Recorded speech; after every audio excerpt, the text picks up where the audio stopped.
बच्चों, हम next topic की बात करते हैं जो है एप्लीकेशन ऑफ डिफरेंशिएशन। मीन्स हमें डिफरेंशिएशन का कहाँ का यूज आएगा। तो हम बात करें, एक तो हमने सीखा था कि अगर हमें किसी ग्राफ की किसी पॉइंट पर स्लोप चाहिए, तो अगर ग्राफ की एक पर्टिकुलर पॉइंट पर स्लोप चाहिए तो हमें यूज करना होता है डिफरेंशिएशन। ये हमने पहले सीखा है। अभी हम बात करते हैं, अगर ऐसे लिखते हैं dy बाई डी एक्स, उसको हम कहते थे कि rate of change of y with respect to x। और ज़्यादा हम सही कहते थे कि instantaneous rate of change of y with respect to x। तो हमने सीखा था ग्राफ जब डिफरेंशिएशन की थ्योरी पढ़ी थी। तो हम बात करते हैं कि बच्चों हम इसका यूज कहाँ करेंगे। अगर हमें डिस्प्लेसमेंट गिवन है, क्या गिवन है बच्चों? डिस्प्लेसमेंट। और पूछा जाए वेलोसिटी, क्या पूछा जाए? वेलोसिटी। तो उसका जो फॉर्मूला होता है वेलोसिटी का वो होगा dx बाय dt या ds बाय dt। डिस्प्लेसमेंट को हम x से भी शो कर सकते हैं या s से भी शो कर सकते हैं। तो अगर हम डिस्प्लेसमेंट का डिफरेंशिएशन करेंगे किसके रिस्पेक्ट में? टाइम के रिस्पेक्ट में। तो हम कहेंगे कि क्या मिलेगा हमें? वेलोसिटी। तो वेलोसिटी का फॉर्मूला बन गया dx बाय dt।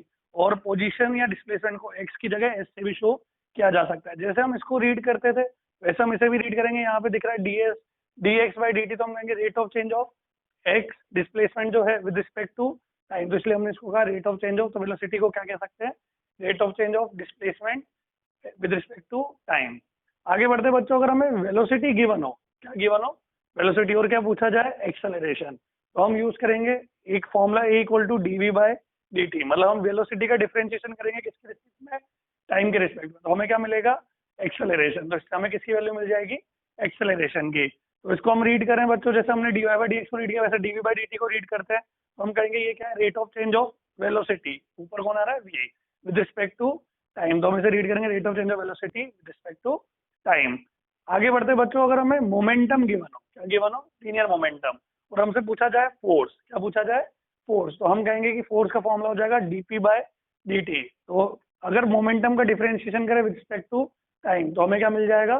फोर्स। और इसको हम रीड करेंगे बच्चों रेट ऑफ चेंज ऑफ, ऊपर कौन आ रहा है? p मतलब momentum, with respect to time. तो हम इसे रीड करेंगे rate of change of linear momentum respect to time. तो बच्चों, हालांकि हम इन सारी टर्म्स को डिटेल में पढ़ेंगे, इन दो टर्म्स को काइनेमेटिक्स में पढ़ेंगे और इनको एनएलएम में पढ़ेंगे, ठीक है। बाकी डिटेल हम आगे देखेंगे, पर अभी हमें सिर्फ ये फॉर्मूले याद रखना है कि अगर हमें पोजीशन गिवन है और वेलोसिटी चाहिए तो पोजीशन का डिफरेंशिएशन करेंगे टाइम के रिस्पेक्ट में। अगर हमें वेलोसिटी गिवन है, एक्सेलरेशन चाहिए तो वेलोसिटी का डिफरेंशिएशन करेंगे टाइम के रिस्पेक्ट में। और अगर हमें मोमेंटम गिवन है और फोर्स चाहिए तो हम करेंगे डीपी बाय dt। तो इस तरह से हमें ये फॉर्मूले याद होने चाहिए कि अगर हम फोर्स निकालना चाहें तो कैसे निकालेंगे, एक्सेलरेशन फाइंड आउट करें तो कैसे फाइंड आउट करेंगे, और ऐसे वेलोसिटी फाइंड आउट करें तो कैसे फाइंड आउट करेंगे। चलिए बच्चों, आगे बढ़ते हैं। अब कुछ क्वेश्चन की प्रैक्टिस कर लेते हैं, तो उससे समझते हैं कि हमें इनको कैसे सॉल्व करना है। हमें लिखा हुआ है कि position of particle is given by s equal to t square plus 60 plus 4। तो ये हमें पोजीशन का सिंबल यहाँ पर एस दे रखा है और इसकी इक्वेशन दे रखी है टी स्क्वायर प्लस 60 प्लस 4। जहाँ पर टी तो है सेकंड्स में और एस है मीटर में। तो टी जो है उसकी यूनिट सेकंड में चलेगी और एस की यूनिट जो आएगी वो मीटर में होगी। तो हमें ये इक्वेशन दे रखी है कि पोजीशन टाइम के साथ कैसे वेरी कर रही है। हमसे पूछा है कि एक तो बताइए इनिशियल वेलोसिटी। बच्चों, इनिशियल वेलोसिटी का मतलब जो शुरुआत में जो वेलोसिटी, जो समय शुरू हुआ है, और हमें पता है कि समय शुरू होता है टी जीरो से, तो हमें वेलोसिटी निकालनी पड़ेगी टी इक्वल टू जीरो पे। तो याद रखिएगा इनिशियल वेलोसिटी का मतलब कौन से समय पे वेलोसिटी चाहिए? जब समय स्टार्ट होता है, मतलब टी इक्वल टू जीरो पर। हमें पूछा गया है सेकंड पार्ट में वेलोसिटी चाहिए टी इक्वल टू 2 सेकंड पर। थर्ड पार्ट में पूछा गया है कि इनिशियल एक्सेलरेशन निकालिए, मतलब एक्सेलरेशन की वैल्यू निकालिए कौन से समय पर? टी इक्वल टू जीरो पर। अभी हमने याद किया था कि इनिशियल का मतलब कौन से समय पर वैल्यू निकालनी पड़ेगी? टी इक्वल टू जीरो पर। और आगे बढ़ते फोर्थ पार्ट में हमसे पूछा है एक्सेलरेशन है टी इक्वल टू 2 सेकेंड। तो हमें इन चार चीजों को फाइंड आउट करना है। तो चलिए बच्चों कैसे करते हैं देखते हैं। अगर हमें पोजीशन गिवन है, एस गिवन है, और क्या पूछा है? वेलोसिटी। डिफरेंट टाइम, जो टाइम पर एक टी इक्वल टू जीरो पर वेलोसिटी निकालनी है, तो पोजीशन गिवन है और वेलोसिटी निकालनी है। तो हमें पता है वेलोसिटी का फॉर्मूला था d s by D t. अगर पोजीशन का डिफरेंशिएशन करें तो हमें क्या मिल जाएगा? वेलोसिटी। तो हमने इसका डिफरेंशिएशन किया, तो पहले वी निकालने के लिए हमने क्या किया? डिफरेंशिएशन एस का विद रिस्पेक्ट टू टाइम। तो एस की वैल्यू गिवन थी t square plus 60 plus 4 with respect to time. हमें डिफरेंशिएशन करना है। बच्चों, हमें ये भी याद है कि अगर एस टी का फंक्शन है तो और डिफरेंशिएशन भी टी के रिस्पेक्ट में हो रहा है तो हमारे रूल्स वैलिड है, जो हमने सीखा था, हमने बताया था उस समय भी जब हमने रूल पढ़ा था कि जिस चीज का ये फंक्शन है, जिस वेरिएबल का ये फंक्शन है, उसी के रिस्पेक्ट में हम उसको डिफरेंशिएट कर सकते हैं। तो चलिए हम इसको डिफरेंशिएट करते हैं। तो टी स्क्वायर का डिफरेंशिएशन, यहाँ पे कितनी टर्म्स आ रही है? 3 इंडिविजुअल टर्म्स का हम करेंगे डिफरेंशिएशन। टी स्क्वायर का डिफरेंशिएशन करेंगे टी के रिस्पेक्ट में, तो बच्चों पावर रूल लगा लेते हैं। तो पावर रूल क्या होगा, 2 आगे आ जाएगा और टी की पावर 1 कम, तो ये हो जाएगा 2t प्लस प्लस साइन लगाया, 6t का डिफरेंशिएशन करें तो कांस्टेंट के साथ कांस्टेंट इनटू फंक्शन है, तो 6 तो आ जाएगा बाहर, कांस्टेंट आ जाएगा बाहर, t का डिफरेंशिएशन t के रिस्पेक्ट में हो जाएगा 1। जैसे बच्चों x का डिफरेंशिएशन x के रिस्पेक्ट में क्या था 1, ऐसे ही t का डिफरेंशिएशन t के रिस्पेक्ट में भी क्या आएगा 1 प्लस 4 अकेला कांस्टेंट है उसका डिफरेंशिएशन होगा 0, यहाँ से आ जाएगा वैल्यू 2t प्लस 6। तो यहाँ से कितनी वैल्यू आ गई बच्चों v की 2t प्लस 6। हमें क्या चाहिए फर्स्ट पार्ट में इनिशियल वेलोसिटी मतलब t इक्वल टू 0 पर हमें वेलोसिटी फाइंड आउट करनी है। तो हमने इस इक्वेशन में t इक्वल टू 0 रखा तो हमें t इक्वल टू 0 पर वेलोसिटी फाइंड आउट हो जाएगी, इसका मतलब हमें इनिशियल वेलोसिटी मिल जाएगी। तो यहाँ पर t की जगह 0 रखा तो 2 इंटू 0 प्लस 6, 0 प्लस 6 हो जाएगा 6 मीटर पर सेकेंड। तो इनिशियल वेलोसिटी कितनी आ गई बच्चों 6 मीटर पर सेकेंड। सेकंड पार्ट में बात करते हैं बच्चों जहाँ हमें चाहिए वेलोसिटी है t इक्वल टू 2 सेकेंड। तो t इक्वल टू 2 पर वेलोसिटी निकालते हैं, हमें वेलोसिटी का एक्सप्रेशन मिल चुका है, ठीक है, जो हमने फाइंड आउट किया था। अगर यहाँ पर t की जगह 2 रखे तो कौन से समय पर वेलोसिटी मिल जाएगी हमें t इक्वल टू 2 पर। तो चलिए बच्चों हम यहाँ रखते हैं t की जगह 2, तो वैल्यू मिल जाएगी v equal to t equal to 2 second पर रखा तो वेलोसिटी निकली 2 इंटू t की जगह 2 रखा प्लस 6, तो जगह 4 प्लस 6 बच्चों कितना हो जाएगा 10 मीटर पर सेकेंड। तो इस तरह से हमने t इक्वल टू 2 पर वेलोसिटी फाइंड आउट कर लिया। अब चाहिए हमें एक्सेलरेशन, ठीक है बच्चों। अगर हमें एक्सेलरेशन चाहिए तो हमें पता है कि एक्सेलरेशन का फॉर्मूला भी हमने सीखा था, वो था dv बाय dt। तो अगर हम वेलोसिटी का डिफरेंशिएशन करें टाइम के रिस्पेक्ट में तो हमें क्या मिलेगा एक्सेलरेशन। तो हमने फॉर्मूला लगाया a equal to dv by dt। v की वैल्यू कितनी आई थी बच्चों 2t प्लस 6, इसका डिफरेंशिएशन करते हैं तो 2t प्लस 6 का डिफरेंशिएशन करें, दो टर्म है इंडिविजुअल इंडिविजुअल करके डिफरेंशिएट करते हैं। 2t के अंदर का डिफरेंशिएशन करें तो 2 तो आ जाएगा बाहर, t का डिफरेंशिएशन कितना होगा t के रिस्पेक्ट में 1, तो यहाँ बचेगा 2 इंटू 1, तो ये हो जाएगा 2 प्लस 6 का डिफरेंशिएशन करें तो अकेला कॉन्स्टेंट हो जाएगा 0, तो 2 इसका डिफरेंशिएशन 2 हुआ और इसका हुआ 0, तो कितना आएगा 2 प्लस 0 करके 2। तो a की वैल्यू कितनी आ गई बच्चों 2, तो यहाँ पर a की वैल्यू हमें दिखाई दे रही है 2। अगर हम इसे ध्यान से देखें तो a यहाँ पर कॉन्स्टेंट मिल रहा है, ये टाइम पर डिपेंड नहीं कर रहा। अगर यहाँ देखें तो ये इसकी इक्वेशन जो है ये टाइम डिपेंडेंट नहीं है, ये तो क्या है 2 एक नंबर है और ये क्या होता है कॉन्स्टेंट। तो चलिए अब इसको हम देखते हैं कि हमें क्या फाइंड आउट करना था। थर्ड केस में हमें फाइंड आउट करना था इनिशियल एक्सेलरेशन। इनिशियल एक्सेलरेशन मतलब कौन से समय पर एक्सेलरेशन चाहिए t इक्वल टू 0 पर। तो t इक्वल टू 0 पर फाइंड आउट करें, पर हमें दिख रहा है कि ये तो t पे डिपेंड ही नहीं कर रहा, तो एक्सेलरेशन की वैल्यू क्या रहेगी 2 ही रहेगी, क्योंकि टाइम डिपेंडेंट है ही नहीं। तो t इक्वल टू 0 पर भी t इक्वल टू 0 बोले तो कोई सा भी इंस्टेंट बोले तो हम यहाँ पे t बदलता जाएगा पर एक्सेलरेशन की वैल्यू क्या रहेगी सेम रहेगी। तो t इक्वल टू 0 पर एक्सेलरेशन कितना है बच्चों 2 मीटर पर सेकंड स्क्वायर। फोर्थ पार्ट था हमें एक्सेलरेशन चाहिए t इक्वल टू 2 सेकंड पर, तो t इक्वल टू 2 सेकंड की बात कर लेते हैं, पर हमें पता है कि एक्सेलरेशन तो क्या रहेगा कांस्टेंट, क्योंकि ये t पर डिपेंड कर ही नहीं रहा। तो t इक्वल टू 2 पर भी एक्सेलरेशन क्या आएगा 2 मीटर पर सेकंड स्क्वायर। तो बच्चों चाहे t इक्वल टू 10 पर बोले या t इक्वल टू 100 सेकंड पर बोले एक्सेलरेशन की वैल्यू क्या रहेगी 2 ही रहेगी, क्योंकि एक्सेलरेशन टाइम डिपेंडेंट नहीं है यहाँ पर। तो ये इंडिपेंडेंट है, ठीक है, तो इसलिए हम कहेंगे कि एक्सेलरेशन चेंज नहीं होगा। तो किसी भी इंस्टेंट की बात करें टाइम की, कोई सा भी इंस्टेंट रखिए एक्सेलरेशन की वैल्यू हमेशा 2 ही रहेगी। तो t0 पर भी यही रहे 2 आ रहा है, तो t2 पर भी 2 ही रहेगा, क्योंकि ये टाइम पर डिपेंड नहीं कर रहा। तो इस तरह से हम इनको फाइंड आउट कर सकते हैं। एक और बच्चों अच्छा सा इंटरेस्टिंग क्वेश्चन देखते ध्यान से देखिएगा। हमें पोजीशन इस बार दिया हुआ है, पोजीशन पार्टिकल की तरह के x equal to at square minus bt, जहाँ a और b क्या है कांस्टेंट। हमने कहा था बच्चों पोजीशन को x से भी दिखा सकते हैं चाहे s से भी शो कर सकते हैं, तो डिपेंड करता है क्वेश्चन में s बोला या x बोला, हमें पता होना चाहिए कि ये क्या शो कर रहा है पोजीशन। तो at स्क्वायर माइनस bt हमें इक्वेशन दे रखी है पोजीशन की, और a और b क्या दे रखे कांस्टेंट। हमें चाहिए टाइम जब वेलोसिटी क्या हो जाएगी 0, तो हमें वो टाइम चाहिए जब वेलोसिटी की वैल्यू क्या हो जाएगी 0। तो अगर हमें पोजीशन दे रखा है और पहले हम ये पता लगा लेते हैं कि वेलोसिटी कितना वैल्यू आएगी, वेलोसिटी का क्या इक्वेशन आएगी। तो वेलोसिटी निकालने के लिए हमें करना पड़ेगा डिफरेंशिएशन किसका बच्चों पोजीशन का। तो हम लिखेंगे v equal to d x by D T. तो हमने लिखा v equal to d x by D t. इससे हम x का डिफरेंशिएशन करेंगे टाइम के साथ, पोजीशन का डिफरेंशिएशन करेंगे टाइम के साथ, तो हमें मिल जाएगा वेलोसिटी। तो हमने इसका डिफरेंशिएशन किया, तो बच्चों डायरेक्टली सोल्व करता हूँ मैं यहाँ से at स्क्वायर, यहाँ दो टर्म है एक एक करके डिफरेंशिएशन करते हैं। at स्क्वायर का डिफरेंशिएशन करेंगे तो a तो आ जाएगा बाहर क्योंकि कांस्टेंट है, t स्क्वायर का हो जाएगा 2t, तो ये हो जाएगा 2at। तो इसको मैं लिख सकता हूँ बच्चों 280, क्योंकि टी स्क्वायर का डिफरेंशिएशन टी की कितना होगा 2t पावर रूल के अकॉर्डिंग। फिर साइन लगा हुआ है माइनस, तो हमने लगाया माइनस, b आ गया बाहर, और t का डिफरेंशिएशन कितना हो जाएगा बच्चों t के रिस्पेक्ट में, ये हो जाएगा 1। तो यहाँ पे अपने लिखा t का डिफरेंशिएशन करेंगे t के रिस्पेक्ट में तो हो जाएगा 1, तो माइनस b बाहर, कॉन्स्टेंट है बाहर, और t का डिफरेंस करेंगे तो 1। तो ये आ गया हमारे पास v का एक्सप्रेशन 280 माइनस b। हमें वो टाइम चाहिए जब वेलोसिटी क्या हो जाए जीरो, तो हमने v की जगह क्या पुट कर दिया बच्चों, जीरो, तो इसकी वैल्यू रखी जीरो, और ये आ जाएगा, ये चल रहा है 280 माइनस बी, ये यहाँ पे लिखा अपने 280 माइनस बी। हमें क्या ढूंढना है बच्चों, टी की वैल्यू, टी की वैल्यू ढूंढनी है। जब वेलोसिटी जीरो तो v की जगह जीरो रखा, तो देखते हैं टी की वैल्यू क्या आ रही है, तो माइनस बी उधर लेंगे तो प्लस बी, तो यहाँ से आ जाएगा टी की वैल्यू बी अपॉन टू है। क्या आ गई बच्चों, टी की वैल्यू बी अपॉन टू है। तो इस टाइम पर वेलोसिटी की वैल्यू क्या होगी बच्चों, जीरो। तो हमें ये पता चल चुका है कि इस पर्टिकुलर टाइम पर वेलोसिटी की वैल्यू क्या होगी, जीरो। तो इस तरह से हम इसको फाइंड आउट करेंगे। बच्चों अब नेक्स्ट क्वेश्चन की बात करते हैं, जहाँ हमें लिखा हुआ है the momentum of body is given by p equal to 2t square plus 5t plus 1 where t in second, जहाँ टाइम की यूनिट किसमें बच्चों, सेकेंड में। Find force applied at t equal to 5 second. हमें फोर्स की वैल्यू पता लगानी कौन से टाइम पर, t इक्वल टू 5 पे है। तो बच्चों हम जानते हैं अगर मोमेंटम गिवन है, हमें क्या फाइंड आउट करना है, फोर्स। तो फॉर्मूला का फोर्स का F equal to dp by dt, मतलब मोमेंटम का डिफरेंशिएशन करेंगे किसके रिस्पेक्ट में, टाइम के रिस्पेक्ट में। तो हमें पता है कि फोर्स निकालने के लिए हमें मोमेंटम का डिफरेंशिएशन करना पड़ेगा विद रिस्पेक्ट टू टाइम। तो चलिए हम बच्चों गिवन जो मोमेंटम है उसको डिफरेंशिएट करते हैं टाइम के रिस्पेक्ट में। तो यहाँ पर तीन टर्म से एक एक करके डिफरेंशिएट करते हैं।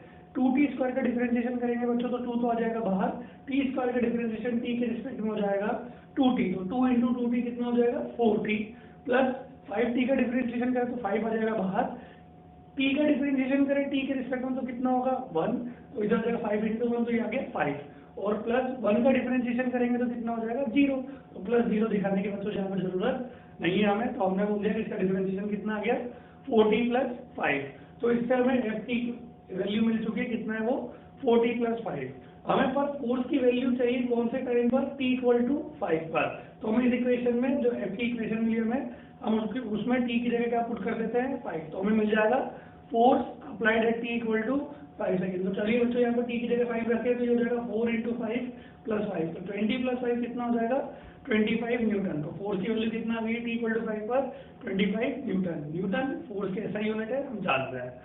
चलिए नेक्स्ट क्वेश्चन में बात करते हैं, जहाँ है एरिया ऑफ सर्कल गिवन है a equal to pi r square. हम जानते हैं एरिया ऑफ सर्कल का ये होता है वेयर r जो है रेडियस है। हमें चाहिए rate of increase of area with respect to radius, मतलब हमें एरिया का चेंज चाहिए किसके रिस्पेक्ट में बच्चों, रेडियस के रिस्पेक्ट में। तो अगर हमें रेट ऑफ चेंज निकालना होता है एक क्वांटिटी का विद रिस्पेक्ट टू अनदर, तो हम यूज करते हैं डिफरेंशिएशन, क्योंकि हम जानते हैं dy बाई dx को कैसे रीड करते थे बच्चों, rate of change of y with respect to x। हमें यहाँ पे किसका रेट चेंज चाहिए, एरिया, किसके रिस्पेक्ट में, रेडियस में। तो हम बोलेंगे कि इसको क्या लिखेंगे dA बाय dr। तो हमें फाइंड आउट करना है dA बाय dr। तो जैसे बच्चों हम dy बाय dx को रीड करते थे, वैसे हम dA बाय dr को भी रीड करेंगे। तो क्या करेंगे रीड, कि rate of change of area with respect to radius. तो हमें वही तो फाइंड आउट करना है कि रेट ऑफ इंक्रीज, मतलब एरिया में क्या चेंज आ रहा है विद रिस्पेक्ट टू रेडियस, वो हमें पता लगाना है। उसका मतलब हमें पता लगाना होगा dA बाय dr। अगर dA बाय dr पता लगाते हैं बच्चों, हमें हमारे पास a की वैल्यू गिवन है, हमें a को डिफरेंशिएट करना पड़ेगा विद रिस्पेक्ट टू r। हमने डिफरेंशिएट किया a की वैल्यू को विद रिस्पेक्ट टू r, तो पाई तो हो जाएगा कांस्टेंट, तो बाहर आ जाएगा। r स्क्वायर का डिफरेंशिएशन करेंगे, r स्क्वायर का differentiation with respect to r possible है करना, तो पावर रूल लगाते हैं, पावर आगे और एक पावर कम, तो 2r हो जाएगा। तो इसका डिफरेंशिएशन कितना हो जाएगा बच्चों 2r, तो ये हो जाएगा इंटू पाई करेंगे तो वैल्यू आ जाएगी 2 पाई r। तो dA बाई dr की वैल्यू कितनी आ गई बच्चों 2 पाई r। तो ये है वैल्यू इसकी rate of change of area with respect to radius. अगर साइन पॉजिटिव आ रहा है, इसका मतलब एरिया में जो चेंज है विद रिस्पेक्ट टू रेडियस वो कैसा है, इंक्रीमेंट वाला है, कि इंक्रीज हो रहा है area with respect to radius.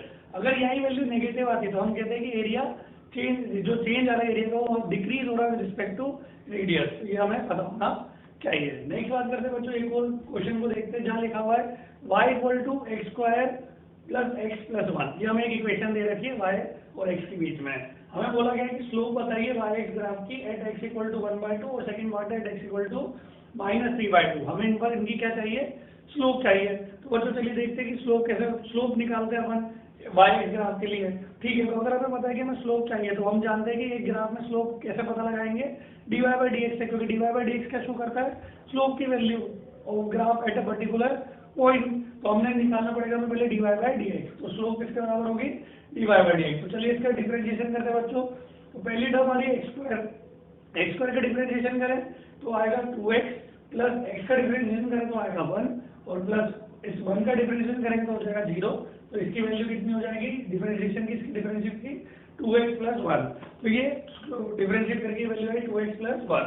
हमें दिख रहा है कि स्लोप जो है हर x के पर्टिकुलर वैल्यू पे अलग अलग आएगी। इसका मतलब इस ग्राफ की जो स्लोप होगी, इस इक्वेशन के अकॉर्डिंग जो ग्राफ बनेगा उसकी जो स्लोप होगी वो कांस्टेंट नहीं होगी, वो क्या होगी, वेरिएबल, क्योंकि हर एक x की अलग अलग पोजीशन पे स्लोप की वैल्यू भी अलग अलग आएगी। तो चलिए हमें पहले जानना है फर्स्ट पार्ट के लिए कि x की 1/2 x इक्वल टू 1/2 पर स्लोप की वैल्यू क्या होगी। तो बच्चों हम इसमें x की जगह क्या पुट कर देते हैं 1/2, तो इस जगह हमने स्लोप x की जगह पुट कर दिया 1/2, तो स्लोप की वैल्यू कितनी आ जाएगी 2 × 1/2 प्लस 1, 2 से 2 कैंसिल, तो 1 प्लस 1 कितना आ जाएगा बच्चों 2। तो x इक्वल टू 1/2 पर स्लोप कितनी आई 2। चेक करते हैं x इक्वल टू -3/2 पर, तो इस जगह हम पुट कर देते हैं x की जगह -3/2, तो हमें उस x की वैल्यू पर स्लोप मिल जाएगी। तो 2 × x की जगह पुट के -3/2 प्लस 1, 2 से 2 कैंसिल हो जाएगा, -3 प्लस 1 हो जाएगा -2। तो x इक्वल टू -3/2 पर स्लोप कैसे है बच्चों -2।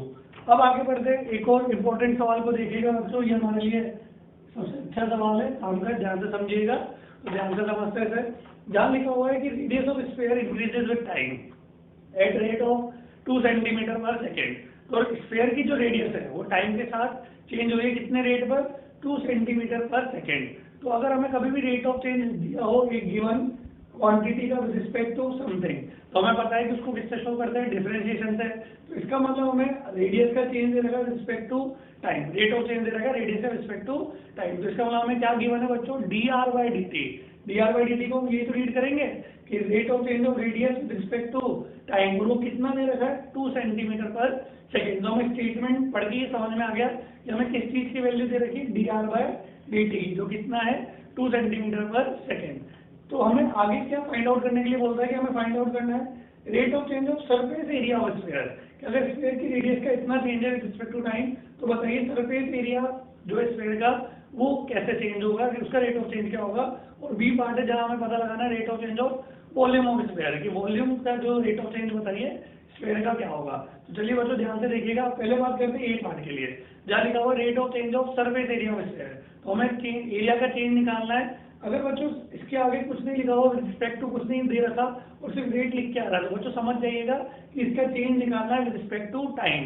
तो रेट बाय डिफॉल्ट हमें ये क्या बता रहा है, अगर हमने विद रिस्पेक्ट टू समथिंग नहीं मेंशन हो रहा, तो हमें ये समझ जाना चाहिए कि रेट से हमें ये पता है कि हमें इसका चेंज निकालना है विद रिस्पेक्ट टू टाइम। तो बच्चों अगर with respect to something mention ना हो तो समझ जाइएगा कि हमें इसका चेंज निकालेंगे किसके रिस्पेक्ट में, टाइम के रिस्पेक्ट में। तो हमें चाहिए एरिया का चेंज किसके रिस्पेक्ट में, टाइम के रिस्पेक्ट में। तो हमें निकालना पड़ेगा rate of change of area respect to time, तो हमें चाहिए dA/dt। इसका मतलब हमें ये फाइंड आउट करना है dA/dt। तो चलिए ये फाइंड आउट करते हैं बच्चों। हम जानते हैं area of surface area of sphere वो होता है 4πr²। बच्चों ये आपको पता होगा कि स्फीयर का सरफेस एरिया कितना होता है 4πr²। तो हमें चाहिए rate of change of area with respect to time, ठीक है। तो सरफेस एरिया का चेंज निकालते हैं टाइम के रिस्पेक्ट में। तो अब देखिए बच्चों, जो एरिया है वो किस पे डिपेंड कर रहा है, रेडियस पे। इसका मतलब एरिया किसका फंक्शन हुआ, आर का, कि किस पे डिपेंड कर रहा है, आर वाले वेरिएबल पे। और हमें चाहिए dA/dt, मतलब ए का डिफरेंशिएशन करना विद रिस्पेक्ट टू टाइम। तो बच्चों इसे ध्यान से सुनिएगा कि एरिया जो है वो तो किसका फंक्शन है, आर का, वो किस पे डिपेंड कर रहा है, आर वेरिएबल पे। और हमें डिफरेंशिएट करना है टी के रिस्पेक्ट में। तो ये हमारे लिए हमें पॉसिबल नहीं होगा, क्योंकि हमने ये सीखा था कि जो हमारे डिफरेंशिएशन के रूल्स जिसके अकॉर्डिंग हम डिफरेंशिएशन करते हैं वो तभी वैलिड है कि ऊपर जो जिसका डिफरेंशिएशन करना है वो जिस वेरिएबल पर डिपेंड कर रहा है उसी के रिस्पेक्ट में हम उसको डिफरेंशिएट कर सकते हैं।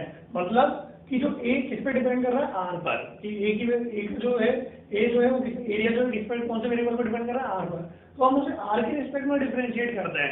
ये टाइम के रिस्पेक्ट में, टाइम पे डिपेंड नहीं कर रहा, तो हम इसको टाइम के रिस्पेक्ट में डिफरेंशिएट नहीं कर पाएंगे, नहीं, जो कि हमारे फॉर्म यहाँ पे जो रूल्स जो हमने फॉर्मूले याद रखे वो यहाँ पर वैलिड नहीं हो पाएंगे। तो अब बच्चों अब क्या करें, हम ये सोचते हैं, तो हमने क्या इसको थोड़ा मैनिपुलेट करते हैं। देखिए इसको मैनिपुलेट कैसे करते हैं। अगर मैं इसको किसी चीज को 1 से मल्टीप्लाई करूँ तो चीज सेम ही रहेगी बच्चों। अगर मैं dA/dt को 1 से मल्टीप्लाई करूँ तो यही रहेगा। और 1 से कैसे मल्टीप्लाई करते हैं बच्चों, देखिए मैं यहाँ लिखता हूँ dr/dr, मतलब r का differentiation with respect to r, तो कितना होगा बच्चों 1।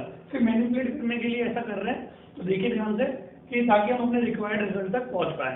तो हमने इधर dr/dr क्या हो जाएगा 1, तो इसको 1 से मल्टीप्लाई करें तो चीज वही रहेगी। जैसे हम जानते हैं x का डिफरेंशिएशन x के रिस्पेक्ट में 1 होता है, r का डिफरेंशिएशन r के रिस्पेक्ट में क्या होगा 1। अब थोड़ा इसको बच्चों मैनिपुलेट करते हैं, तो इसको मैं ऐसे लिख सकता हूँ, मैनिपुलेट करके dr को यहाँ लाता हूँ और dt को इधर ट्रांसफर कर देता हूँ। तो मैंने लिखा dA/dt d r into d r by D T, तो ये लिखा into d r by D T. तो इस तरह से इसको मैनिपुलेट किया। तो आप देखें कि वैसे भी अगर हम इसको देखें तो डी आर का डी आर कैंसिल हो जाएगा, बचेगा क्या, D A by D T. तो D A by D T को इस तरह से मैनिपुलेट करके लिख सकते हैं। अब हमारे लिए सारी चीजें आसान हो चुकी हैं, अब इसको सॉल्व करना बहुत आसान है। बच्चों हमें d r by D t की वैल्यू पहले ही पता है कि रेडियस का जो रेट ऑफ चेंज पता है हमें विद रिस्पेक्ट टू टाइम, और d A by d r मतलब हम एरिया का डिफरेंशिएशन करना है विद रिस्पेक्ट टू रेडियस। वो पॉसिबल है क्योंकि एरिया रेडियस आर का आर वेरिएबल पर डिपेंड कर रहा है। तो जिधर अगर ए आर का फंक्शन है या आर पे डिपेंड कर रहा है तो हम उसको आर के रिस्पेक्ट में ही डिफरेंशिएट कर सकते हैं। अब हमारे रूल वैलिड हो जाएंगे, जो हमने फॉर्मूला याद रखे हैं वो वैलिड है। तो चलिए बच्चों डिफरेंशिएट करते हैं इसको। डी बाई डी आर पे आ जाएगा, और इसके अंदर अब हम ए की वैल्यू पुट करते हैं, तो आ जाएगा 4 पाई आर स्क्वायर, और D r by d t की वैल्यू हमारे पास थी 2। तो अभी हमने ये वैल्यू पुट करी, इसके अंदर ए की वैल्यू पुट कर दी और D r by d t की वैल्यू हमें ऑलरेडी गिवन थी जो है 2। तो इसको डिफरेंशिएट करें तो 4 पाई तो कांस्टेंट है, वो आ जाएगा बाहर। आर स्क्वायर का डिफरेंशिएशन आर के रिस्पेक्ट में किया जा सकता है, वैल्यू आ जाएगी 2r। 4 पाई इंटू 2r ये बन जाएगा बच्चों 8 पाई r, और अगर इंटू 2 कर दें तो हो जाएगा 16 पाई r।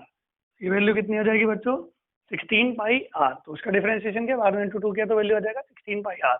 एरिया का चेंज है, सरफेस एरिया का चेंज रिस्पेक्ट टू टाइम। तो एरिया की यूनिट यहाँ पर इधर सेंटीमीटर में चल रहा था रेडियस, ये हो जाएगा सेंटीमीटर स्क्वायर पर सेकेंड। तो इसकी यूनिट क्या बन जाएगी बच्चों सेंटीमीटर स्क्वायर पर सेकेंड। तो इस तरह से हम मैनिपुलेट करके हम D A by d T को भी सॉल्व कर सकते हैं।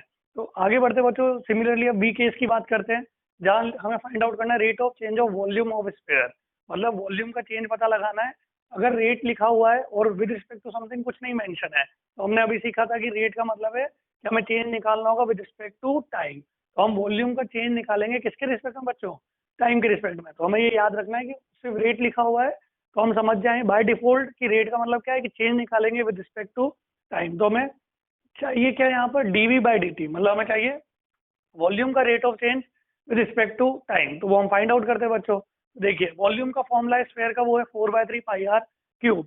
हमें यहाँ दिखाई दे रहा है कि वॉल्यूम कौन से वेरिएबल पे डिपेंड कर रहा है, आर पर, ठीक है। तो वॉल्यूम किसका फंक्शन हुआ, आर का, पर हमें डिफरेंशिएट करना है किसके रिस्पेक्ट में, टाइम के रिस्पेक्ट में। तो फिर से हम इसको नहीं कर पाएंगे, तो हम क्या करें, फिर से हम अप्लाई करते हैं मैनिपुलेशन, ठीक है। क्योंकि हम जानते थे कि हम डिफरेंशिएशन के रूल तभी अप्लाई कर पाएंगे जो जिसका डिफरेंशिएशन करना है, तो जिस वेरिएबल पे वो डिपेंड कर रहा है उसी के रिस्पेक्ट में हम उसको डिफरेंशिएट कर सकते हैं। तो वी को हम आर के रिस्पेक्ट में डिफरेंशिएट कर सकते हैं क्योंकि आर पे डिपेंड कर रहा है, पर टाइम के रिस्पेक्ट में डायरेक्टली डिफरेंशिएट नहीं कर पाएंगे। तो फिर से मैनिपुलेशन अप्लाई किया बच्चों। तो हमने जिस तरह से अभी यहाँ सीखा था वैसे यहाँ अप्लाई करते हैं। तो लिखा dv by d r into d r by d T.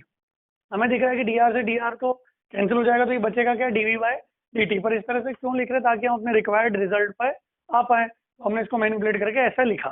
तो अब हम जानते हैं कि वॉल्यूम का डिफरेंशिएशन करेंगे आर के रिस्पेक्ट में जो पॉसिबल है, और D r by d t की वैल्यू हमें गिवन है, वो कितनी है 2। हमने वैल्यू पुट करी तो हम डिफरेंशिएशन करके 4/3 पाई आर क्यूब का विद रिस्पेक्ट टू आर, और इनटू आ गया D r by d t की वैल्यू 2। बच्चों अब यहाँ देखें आप ध्यान से, 4/3 पाई आर क्यूब को डिफरेंशिएट करते 4/3 कॉन्स्टेंट वो आ जाएगा बाहर, आर क्यूब का डिफरेंशिएशन आर के रिस्पेक्ट में हो जाएगा 3r स्क्वायर पावर रूल के अकॉर्डिंग। तो 4/3 पाई इंटू 3r स्क्वायर, तो हो जाएगा 4 पाई आर स्क्वायर, और इंटू क्या चल रहा है 2। इसको सॉल्व किया तो आ जाएगा 8 पाई आर स्क्वायर। तो इसका वैल्यू कितनी आ गई बच्चों 8 पाई आर स्क्वायर। और अगर इसकी यूनिट लगाए तो वॉल्यूम की यूनिट आएगी सेंटीमीटर क्यूब में, और टाइम की यूनिट आएगी सेकंड में, तो ये बन जाएगा सेंटीमीटर क्यूब पर सेकंड। तो इसकी वैल्यू बन जाएगी 8 pi r square centimetre cube पर सेकंड। तो इस तरीके से हम एरिया का change with respect to time और वॉल्यूम का चेंज स्क्वायर का with respect to time find out कर सकते हैं। तो बच्चों मैनिपुलेशन वाले तरीके को आप अपने माइंड में रखिएगा कि इस तरह से भी हम डिफरेंशिएशन को फाइंड आउट कर पाएंगे। बच्चों अब नेक्स्ट इंपॉर्टेंट टॉपिक की बात करते हैं, जो है maximum and minimum value of a function. इसे हम मैक्सिमा एंड मिनिमा थ्योरम भी कहते हैं। अगर हमें कोई एक गिवन फंक्शन दिया जाए और उसकी मैक्सिमम एंड मिनिमम वैल्यू को फाइंड आउट करने के लिए कहा जाए, तो हमें इन प्रोसेस को फॉलो करना पड़ेगा या इन स्टेप्स को फॉलो करना पड़ेगा, ताकि हम गिवन फंक्शन की maximum and minimum value find out कर सके। अब हम ये सीखते हैं बच्चों कि इस ग्राफ से हमें ये समझ में आएगा कि एक फंक्शन की मैक्सिमम या मिनिमम वैल्यू फाइंड आउट करने के लिए हमें यही प्रोसेस को फॉलो करना चाहिए। चलिए देखते हैं बच्चों, आपको एक y equal to f x let suppose एक फंक्शन मानिए, और उसका एक ही ग्राफ हमें दे रखा है। तो अगर हम इस ग्राफ को स्टडी करें तो जैसे जैसे x बढ़ता जा रहा है वैसे वैसे y की वैल्यू भी चेंज होती जा रही है। तो अगर हम देखते हैं कि अगर x बढ़ेगा तो ये ग्राफ ऊपर उठ रहा है, मतलब y की वैल्यू भी बढ़ती जाएगी। फिर उसके बाद y की वैल्यू और एक्स बढ़ेगा तो वाई की वैल्यू फिर कम होते गई, इसलिए ग्राफ नीचे आ रहा है। और उसके बाद और अगर एक्स बढ़ता है तो वाई की वैल्यू फिर उसके बाद और बढ़ेगी। तो पहले वाई की वैल्यू बढ़ी, फिर कम हुई, और फिर उसके बाद बढ़ गई। तो अगर हम इस ग्राफ में देखें तो हमें दो ऐसे पॉइंट दिख रहे हैं जहाँ पे इस पॉइंट पे तो वाई की वैल्यू क्या है बच्चों, मैक्सिमम।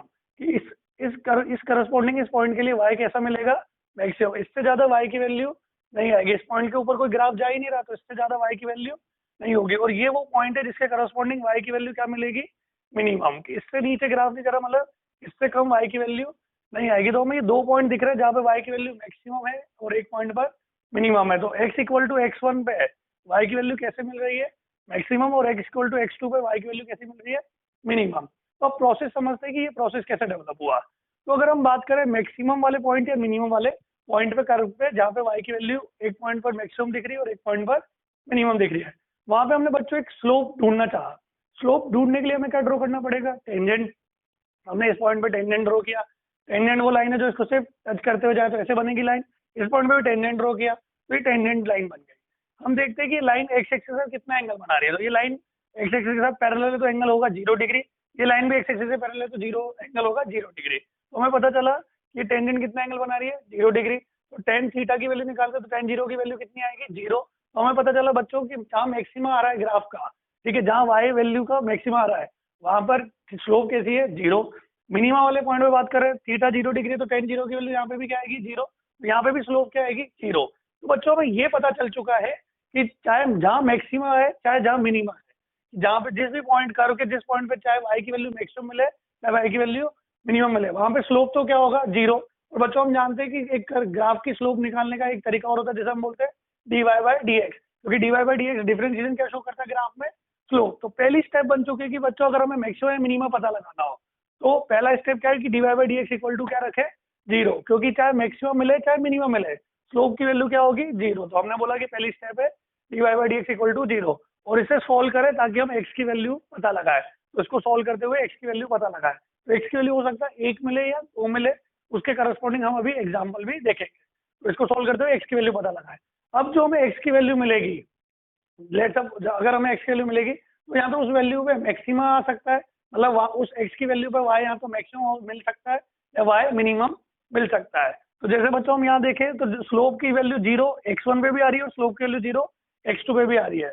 तो हमें इस तरह से हमें वहां से मिलेगा कि x की वैल्यू क्या मिलेगी, उसके करस्पॉन्डिंग पर हम ये देखेंगे कि x की इस वैल्यू पे मैक्सिमा आएगा या मिनिमा आएगा। अगर हम अब ये चेक करना है कि x की वैल्यू मैक्सिमा देगी या मिनिमा देगी, तो फिर से बच्चों ग्राफ को फिर से स्टडी करते हैं और देखते फिर स्टेप 2 के बारे में हम समझते हैं। तो अगर जहाँ मैक्सिमा मिल रहा है, जिस पॉइंट पर मैक्सिमम मिल रहा है, तो उसके नेबर में स्लोप का वेरिएशन देखें, नेबरिंग में मतलब उसके पड़ोस में स्लोप का वेरिएशन देखें तो देखते हैं बच्चों कैसा दिख रहा है। अगर मैं मैक्सिमा से पहले स्लोप देखूं तो इस जगह स्लोप कैसे दिखेगी, पॉजिटिव। यहाँ 0, इसकी इस पॉइंट पे स्लोप कैसे दिखेगी, नेगेटिव। बच्चों हमने वैसे भी देखा है कि इन्वर्टेड बाउल हमने पढ़ा था स्लोप के वाले केस में, इन्वर्टेड बाउल तो कैसा होगा, डिक्रीजिंग स्लोप, तो उसकी स्लोप कैसी होती है, डिक्रीजिंग, क्योंकि यहाँ से स्लोप पॉजिटिव से क्या हो रही है, नेगेटिव। तो जिस जगह मैक्सिमम मिल रहा है वहां पे स्लोप का वेरिएशन कैसा आ रहा है, नेगेटिव। तो हमने बच्चों डबल डिफरेंशिएशन में पढ़ा था, अगर d2y by d x to लिखते हैं तो वो क्या शो करता है बच्चों, rate of change of slope. याद है बच्चों हमने सीखा था ये चीज कि d2y by d x two क्या शो करेगा, rate of change of slope. तो स्लोप का वेरिएशन जिस जगह मैक्सिमम मिल रहा है वहां पे कैसा आ रहा है, डिक्रीजिंग नेचर का आ रहा है, ठीक है। पॉजिटिव से क्या हो रही है स्लोप, नेगेटिव। तो d2y by d x two अगर डिक्रीजिंग है इसका मतलब उसकी वैल्यू कैसी होनी चाहिए, लेस देन 0। तो अगर d2y by d x to कैसा मिल जाए बच्चों, लेस देन 0, तो जो x की वैल्यू यहाँ से मिली उस x की वैल्यू पे जो x वो वैल्यू क्या देगा हमें, y की मैक्सिमम वैल्यू देगा। तो उस x की वैल्यू पे हमें y कैसा मिलेगा, मैक्सिमम। तो x जो हमें यहाँ से मिलेगा फर्स्ट स्टेप से विल गिव मैक्सिमम वैल्यू। बच्चों अगर इसी तरह से मिनिमा वाले के नेबरहुड को देखें, मतलब उसके पड़ोस वाले रीजन को देखो, स्लोप का वेरिएशन देखें, तो हमें दिखेगा कि स्लोप इस पॉइंट पर तो है नेगेटिव, इसके बाद 0, फिर उसके बाद हो गई है पॉजिटिव। ये दिख रहा है हमें स्ट्रेट बॉल। तो हमने सीखा था स्ट्रेट बॉल वाली शेप दिख होगी, तो स्लोप कैसी होगी बच्चों, इंक्रीजिंग नेचर की। तो मिनिमा वाले पॉइंट के नेबरहुड में स्लोप का वेरिएशन कैसा है, इंक्रीजिंग नेचर का। तो अगर हम बात करें कि d2y by d x two क्या शो करता था, कि rate of change of slope, कि स्लोप का variation with respect to x. तो मिनिमा वाले पॉइंट पे स्लोप कैसे वेरी कर रही है विद रिस्पेक्ट टू एक्स, तो इंक्रीज हो रही है, इंक्रीजिंग नेचर का। तो हम कहेंगे अगर ये ग्रेटर देन 0 आ जाए, d2y by d x two क्या आ जाए बच्चों, अगर ग्रेटर देन 0, तो एक्स की जो वो एक्स जो यहाँ से मिला वो क्या देगा हमें, मिनिमम वैल्यू देगा y की। तो वो x की जो वैल्यू होगी वो हमें क्या बताएगी, y की मिनिमम वैल्यू। स्टेप को याद रखना है, ठीक है। कैसे हमने वो ग्राफ से जस्टिफाई किया इस चीज को कि चाहे जहाँ मैक्सिमम हम आए चाहे मिनिमम आए वहाँ पे स्लोप की वैल्यू जीरो होती है। इसका मतलब पहली स्टेप है कि dy/dx इक्वल टू जीरो, क्योंकि dy/dx क्या शो करता है, स्लोप। फिर हमने देखा कि स्टेप 2 में फिर चेक कीजिए d2y/dx2, ठीक है। अगर d2y/dx2 आ जाए लेस देन जीरो, मतलब स्लोप का वेरिएशन कैसा है यहाँ पे, लेस देन जीरो, तो उस x की वैल्यू पे y कैसा मिलेगा, मैक्सिमम। तो उस x की वैल्यू क्या देगी हमें, y की वैल्यू मैक्सिमम वैल्यू देगी। और d2y/dx2 अगर ग्रेटर देन जीरो आ जाए तो यहाँ देखिए कि स्लोप का वेरिएशन कैसा है, ग्रेटर इंक्रीजिंग नेचर का है। तो d2y/dx2 अगर ग्रेटर देन जीरो आ जाए तो इस x की वैल्यू पे y कैसा मिलेगा, मिनिमम। तो इस x की वैल्यू पे y कैसा मिल रहा है बच्चों, मिनिमम मिलेगा। और फाइनली x की वैल्यू पुट कीजिए, अगर आपको पता चल चुका है कि ये x की वैल्यू मैक्सिमम वैल्यू देगी y की या मिनिमम, तो वो उस ओरिजिनल इक्वेशन में जो हमें गिवन होगी उसमें पुट करेंगे तो हमें y का मैक्सिमम या मिनिमम वैल्यू पता चल जाएगा। तो चलो बच्चों, अगर आपको ये प्रोसेस याद हो चुका है तो एग्जाम्पल देखते हैं। अगर आप ये प्रोसेस समझ चुके हैं तो अब हमें ये चीजें समझने में टाइम नहीं लगेगा, बहुत जल्दी हम इसको क्विकली कैच कर सकते हैं। तो देखिए बच्चों, y equal to x square minus 6x+4, ये हमें इक्वेशन दे रखा है। यूँ कहे कि ये y जो है x का फंक्शन है और हमें इस फंक्शन की मैक्सिमम एंड मिनिमम वैल्यू पता लगानी है। तो हमारा पहला प्रोसेस क्या था बच्चों कि dy/dx को क्या रखेंगे, जीरो। तो हमने बोला इसका जो डिफरेंशिएशन करा उसको इक्वल टू रखेंगे जीरो, तो dy/dx इक्वल टू जीरो। इसका डिफरेंशिएशन करें तो एक्स स्क्वायर का हो जाएगा 2x, माइनस 6x का हो जाएगा -6, और 1 का 4 का तो होगा जीरो। तो यहाँ से कितना डिफरेंशिएशन आ गया, 2x माइनस 6 इक्वल टू रखेंगे जीरो। यहाँ से x की वैल्यू निकाली तो -6 उधर जाएगा, +6, x की वैल्यू आ जाएगी 3। तो x की वैल्यू क्या आ चुकी है, 3। अब हमें बच्चों ये तो x तो मिल गया, अब हमें ये नहीं पता कि x इक्वल टू 3 पे y की वैल्यू मैक्सिमम आएगी या मिनिमम आएगी, ये अभी हमें पता नहीं है। तो उसके लिए हमें फॉलो करना पड़ेगा स्टेप 2। स्टेप 2 क्या कहता है कि चेक कीजिए d2y/dx2। तो d2y/dx2 को चेक करते हैं। अब हम पता लगाते हैं बच्चों d2y/dx2। d2y/dx2 मतलब dy/dx का एक और बार हम डिफरेंशिएशन करेंगे तो हमें मिलेगा d2y/dx2। तो हमने लिखा d/dx मतलब डिफरेंशिएशन कर रहे हैं किसका, dy/dx का। dy/dx की वैल्यू कितनी आई थी बच्चों, अगर इसको डिफरेंशिएट किया तो 2x माइनस 6। इसका एक और बार डिफरेंशिएशन करेंगे तो हमें मिल जाएगा d2y/dx2। तो इसका डिफरेंशिएशन करते हैं बच्चों तो 2x करेंगे तो कितना डिफरेंशिएशन वैल्यू आ जाएगी, डिफरेंशिएशन इसको करा तो वैल्यू आ जाएगी 2, और -6 का तो हो जाएगा डिफरेंशिएशन 0। तो यहाँ से कितना आया बच्चों, 2। तो d2y/dx2 की वैल्यू कितनी आ चुकी है, 2। अब वैल्यू 2 आ चुकी है तो बताइए 0 से बड़ी है या छोटी है। तो हमें पता है कि 2 जो है वो ग्रेटर देन 0 है, तो हम कहेंगे कि d2y/dx2 कितना आ चुका है, ग्रेटर देन 0। अगर d2y/dx2 ग्रेटर देन 0 आ जाए तो हमें पता है कि वो x की वैल्यू क्या देगी, हमें y की मिनिमम वैल्यू देगी। तो x इक्वल टू 3 जो है बच्चों यहाँ से सॉल्व होके आया था फर्स्ट स्टेप से, वो x इक्वल टू 3 हमें क्या देगा, मिनिमम, मतलब y की मिनिमम वैल्यू देगा। अगर हमें y की मिनिमम वैल्यू चाहिए तो हम x equal to 3 original equation में पुट कर देते हैं, तो हमें क्या मिल जाएगा, y की मिनिमम वैल्यू। तो हमने यहाँ 3 पुट किया ओरिजिनल इक्वेशन में, तो यहाँ पे x की जगह पुट करेंगे 3, तो ये हो जाएगा 3 स्क्वायर माइनस 6 इंटू 3 प्लस 4। इसको सिंप्लीफाई किया बच्चों तो 9 माइनस 18 प्लस 4 सोल्व करेंगे तो आ जाएगा -5। तो इस फंक्शन की मिनिमम वैल्यू कितनी होगी, -5। पर हमें दिख रहा है कि और x की वैल्यू और तो यहाँ से कोई कुछ मिला नहीं, हमें सिर्फ 3 मिली थी। और तो यहाँ पर जो y की मैक्सिमम वैल्यू होगी तो वो है नॉट डिफाइंड, मतलब यहाँ y की मैक्सिमम वैल्यू इस ग्राफ का अगर हम ग्राफ बनाए सोचें तो इस y फंक्शन की मिनिमम वैल्यू तो आ रही है पर मैक्सिमम वैल्यू यहाँ पर डिफाइंड नहीं है। नेक्स्ट एग्जाम्पल और देखते बच्चों, जिससे हमें और अच्छा समझ में आ जाएगा कि मैक्सिमम एंड मिनिमम वैल्यू कैसे फाइंड आउट करते हैं। लिखा हुआ है find minimum and maximum value of y equal to 2x³ minus 15x² plus 36x plus 7। तो ये इक्वेशन हमें गिवन है, ठीक है, और हमें इसकी मैक्सिमम या मिनिमम वैल्यू फाइंड आउट करनी है। तो देखिए बच्चों, फिर से अपन स्टेप 1 पे बात करते हैं कि पहले डिफरेंस dy/dx की वैल्यू क्या रखें, 0। तो हम dy/dx की वैल्यू रखते हैं 0। इसका डिफरेंशिएशन क्या, तो इस पहली टर्म का डिफरेंशिएशन करेंगे तो 2 बार x³ का हो जाएगा 3x², ये हो जाएगा 6x² माइनस 15 बार x² का हो जाएगा 2x, तो 15 इंटू 2x हो जाएगा 30x प्लस 36x का बच्चों डिफरेंशिएशन हो जाएगा 36x का डिफरेंशिएशन 1 रहेगा, तो 36 इंटू 1 36 होगा, प्लस 7 का डिफरेंशिएशन, 7 अकेला कांस्टेंट है उसका डिफरेंशिएशन 0 होगा। और इस डिफरेंशिएशन की वैल्यू को किसके इक्वेट करना है, 0 के इक्वेट, और उसको इक्वेट करके हमें x की वैल्यू को पता लगाना है। तो यहाँ से हमें दिख रहा है कि एक क्वाड्रेटिक इक्वेशन है, यहाँ से पहले हमने 6 कॉमन लिया, ठीक है, तो हमने कहा कि यहाँ ये वैल्यू बचेगी x² माइनस 5x प्लस 6, यूँ कर दोनों तरफ 6 से डिवाइड कर दिया, तो इसको 6 से डिवाइड किया तो ये मिलेगा 0/6, 0 ही रहेगा बच्चों। तो यहाँ से अभी सिंप्लीफाई करके ये इक्वेशन आ चुकी है। अब उम्मीद करता हूँ बच्चों आपको क्वाड्रेटिक इक्वेशन के रूट्स निकालना आते होंगे। चाहे तो आप स्प्लिटिंग द मिडल टर्म वाला मेथड लगा लीजिए। तो -5x को अगर स्प्लिट करें, इसको स्प्लिट करते हैं तो इन दो पार्ट में स्प्लिट करें तो ये बन जाएगा स्प्लिटिंग द मिडल टर्म के हिसाब से -3x - 2x। फिर सिंप्लीफाई करो तो आपको फैक्टर्स मिल जाएंगे x - 3 and x - 2 equal to 0 है तो x की -3 इक्वल टू 0 रखें तो x की वैल्यू 3 मिल जाएगी। x - 2 इक्वल टू 0 रखें तो x की वैल्यू 2 मिल जाएगी। तो x की कितनी वैल्यू मिली बच्चों? 3 और 2। अब हमें ये देखना है कि क्या x इक्वल टू 3 पे मैक्सिमम मिलेगा या मिनिमम मिलेगा, x इक्वल टू 2 पर मैक्सिमम मिलेगा या मिनिमम मिलेगा। तो ये चेक करते हैं। उसको चेक करने के लिए हमें फॉलो करना पड़ेगा स्टेप 2 जो है d2y/dx2। हमें फर्स्ट स्टेप से तो x की वैल्यू मिलती है। अब हमें ये चेक करना है कि इस वैल्यू पे 3 पे मैक्सिमम मिलेगा या मिनिमम मिलेगा, वो भी हमें पता नहीं चला, या 2 पे मैक्सिमम मिलेगा या मिनिमम मिलेगा। उसको चेक करने का क्या तरीका है बच्चों? डबल डिफरेंशिएशन वाली टर्म को चेक करेंगे। तो हम निकालते हैं d2y/dx2। तो d2y/dx2 निकाला मतलब dy/dx का एक और बार डिफरेंशिएशन करेंगे। तो dy/dx की वैल्यू जो हमने डिफरेंशिएट करके निकाली थी वो ये थी 6x² - 30x + 6। उसको डिफरेंशिएट करते विद रिस्पेक्ट टू x। ठीक है, तो dy/dx का एक और बार डिफरेंशिएशन करेंगे तो क्या मिल जाएगा? d2y/dx2। इसको डिफरेंशिएट किया बच्चों तो 6 तो बाहर, x² का 2x तो ये बन जाएगा 12x। -30x का डिफरेंशिएशन होगा -30 और 6 का होगा 0 तो +0 दिखाने की जरूरत नहीं है हमें। तो इसका डिफरेंशिएशन कितना आ गया बच्चों? 12x - 30। तो d2y/dx2 की वैल्यू कितनी है? 12x - 30।